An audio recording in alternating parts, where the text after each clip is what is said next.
HRH next services limited अपना IPO लेके आए हैं जिसकी ओपनिंग डेट है 27 दिसंबर और 29 को ये क्लोज हो जाएगा।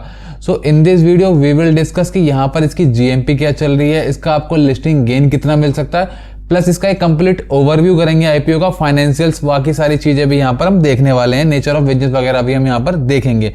अगर मैं बात करूं IPO की तो यहाँ पर 9.57 करोड़ का IPO है जो कि सारा का सारा हमारा फ्रेश इशू है। अगर कंपनी की बात करूं तो कंपनी जो है 2007 में इनकॉर्पोरेट हुई थी। अगर नेचर ऑफ बिजनेस की बात करूं तो कंपनी एक तरह से BPO चलाती है, कंपनी का कॉल सेंटर है।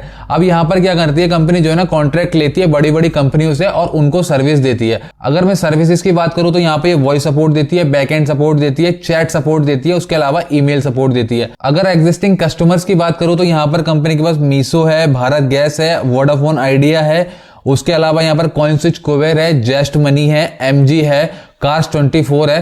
तो इस टाइप के कुछ ब्रांड्स हैं जिनके साथ कंपनी का कॉन्ट्रैक्ट है। अब इनका मैं एक एग्जांपल दिखाता हूं ये काम कैसे करते हैं। बेसिकली कंपनी जो है एक कॉल सेंटर ही है। तो अब जो मैंने अभी आपको ब्रांड बताए थे जिसके साथ इसका कॉन्ट्रैक्ट है, तो वो इनको सर्विस प्रोवाइड करने के लिए कॉन्ट्रैक्ट देते हैं। अब उनके पास जो भी सर्विस वो कंपनी देती है उसके जो कस्टमर होते हैं उनको ये हैंडल करते हैं वाया कॉल्स और वाया चैट और वाया ईमेल। मैं आपको कुछ एरियाज भी बता देता हूं जिन एरियाज में अभी कंपनी काम कर रही है, जैसे टेलीकॉम में काम कर रही है, फूड टेक में काम कर रही है, उसके अलावा ई-कॉमर्स में भी काम कर रही है, फिनटेक में काम कर रही है, उसके अलावा एजुकेशन में काम कर रही है, मेडिटेक में काम कर रही है, उसके अलावा हॉस्पिटैलिटी में काम कर रही है। और कंपनी मेनली यहाँ पर इनबाउंड और आउटबाउंड दो तरह का काम करती है। अब इनबाउंड में क्या होता है, कंपनी के पास मान लो एक ब्रांड है वोडाफोन आइडिया, उसके पास ऑलरेडी कस्टमर्स हैं। अब उनके कस्टमर्स को क्या है ना, कोई प्रॉब्लम आ रही है तो वो क्या करते हैं, कॉल करते हैं। तो वो कॉल जो है इनके BPO यानी इनके कॉल सेंटर के पास ही जाती है और वो अपने कॉल सेंटर के थ्रू यहाँ पर उनको कुछ ना कुछ सॉल्यूशन प्रोवाइड करते हैं। अब ये तो हो गया हमारा इनबाउंड। एक सर्विस प्रोवाइड करते हैं जो कि आउटबाउंड भी होती है। अब उसमें क्या होता है, मान लो आपको अपनी सेल्स को बढ़ाना है या फिर अपने बिजनेस को स्केल करना है,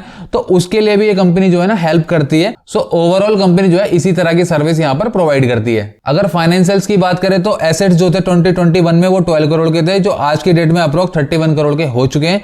अगर मैं रेवेन्यू की बात करूं 24 करोड़ का इसका रेवेन्यू था 2021 में, जो आज की डेट में अप्रोक्स 21 करोड़ का हो चुका है विद इन 6 मंथ। अगर आप पूरे ईयर का कैलकुलेट करोगे तो आप इसको मल्टीप्लाई बाई 2 कर सकते हो। अगर मैं प्रॉफिट आफ्टर टैक्स की बात करूं तो 25 लाख का प्रॉफिट था इसका हमारा 2021 में, जो आज की डेट में अप्रोक्स 1.5 करोड़ का हो चुका है। अगर आप इसको मल्टीप्लाई बाई 2 करोगे तो 3 करोड़ का एक साल में प्रॉफिट यहाँ पर हो जाएगा। लेकिन अगर आप इसके रेवेन्यू और प्रॉफिट को 2023 से कंपेयर करोगे तो यहाँ पर थोड़ा रेवेन्यू और प्रॉफिट में हल्की सी गिरावट आपको देखने के लिए मिल जाएगी। अगर नेटवर्थ की बात करूं तो 6 करोड़ की नेटवर्थ थी 2021 में, जो आज की डेट में अप्रोक्स हो चुकी है 13 करोड़ की। अगर मैं रिजर्व एंड सरप्लस की बात करूं तो 5 करोड़ के अप्रोक्स के रिजर्व एंड सरप्लस थे 2021 में, जो कि 2023 में अप्रोक्स 10 करोड़ के हो गए थे। लेकिन अगर आप 2023 सितंबर तक देखोगे तो यहाँ पर रिजर्व एंड सरप्लस यहाँ पर थोड़ा घट गए हैं, अप्रोक्स 6.5 करोड़ का ही यहाँ पर रिजर्व एंड सरप्लस बचा है। ये आप नेगेटिव चीज इस कंपनी में कह सकते हो। अगर मैं बोरोइंग की बात करूं तो बोरोइंग 4 करोड़ के आसपास की 2021 में। सो बोरोइंग में तो उतना एनहांसमेंट नहीं हुआ है, बट यहाँ पर रिजर्व एंड सरप्लस, उसके बाद प्रॉफिट आफ्टर टैक्स, रेवेन्यू में थोड़ी सी आपको गिरावट देखने के लिए मिल सकती है, जो कि मुझे फाइनेंशियल थोड़े से यहाँ पर इस ईयर के वीक लग रहे हैं। अगर मैं की परफॉर्मेंस इंडिकेटर की बात करूं तो PE यहाँ पर 6.42 है, उसके बाद पोस्ट PE हो जाएगा 10.98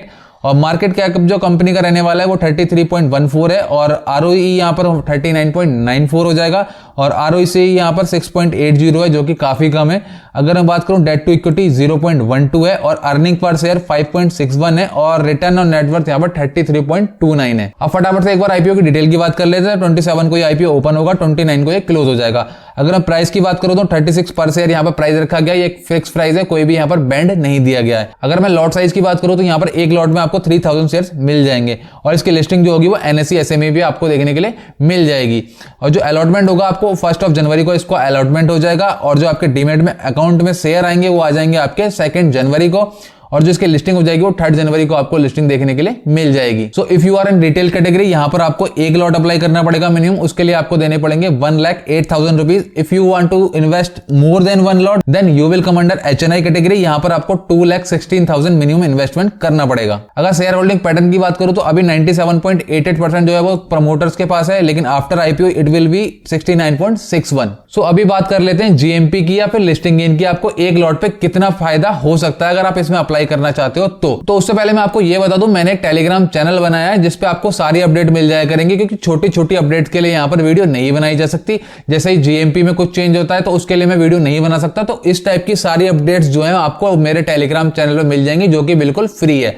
तो अभी अगर मैं करंट की जीएमपी की बात करूं तो यहां पर जो जीएमपी चल रही है वो 8 रुपए की चल रही है। दैट मींस उसके अकॉर्डिंग जो लिस्टिंग गेन निकल रहा है वो 22% का निकल रहा है। यानी अगर आप एक लॉट के लिए अप्लाई करते हो तो अप्रोक्स आपको 24,000 का प्रॉफिट हो सकता है। लेकिन अभी जो करंट मार्केट सिचुएशन चल रही है उसमें देखा होगा आपने, जो अभी मेन बोर्ड के आईपीओ यहां पर लिस्ट हुए हैं उनकी अच्छी अच्छी जीएमपी थी, उसके बाद भी उन आईपीओ में उतना लिस्टिंग गेन नहीं मिला जैसा हमें जीएमपी में दिख रहा था। तो यहां पर अभी जीएमपी ही 22% चल रही है और ये एसएमई आईपीओ होता है और एसएमई आईपीओ काफी रिस्की होते हैं। तो मैं जो अपना पर्सनल राय रखता हूं कि यहां पर मिनिमम 50% अगर आपकी जीएमपी है तो आप उसमें अप्लाई करो। बाकी आप अपने रिस्क और एनालिसिस के अकॉर्डिंग अप्लाई कर सकते हो, बट जो यहां पर मार्केट कंडीशन थी मैंने आपको बता दी। सो अगर जीएमपी में कुछ भी चेंज होता है तो मैं आपको अपने टेलीग्राम चैनल पे बता दूंगा। सो अगर आप इस आईपीओ में अप्लाई करना ही चाहते हो तो जीएमपी पे नजर बना के रखना प्लस सब्सक्रिप्शन पे नजर बना के रखना। अगर दोनों चीजें आपके फेवर में जाती हैं तो आप इसमें अप्लाई कर सकते हो।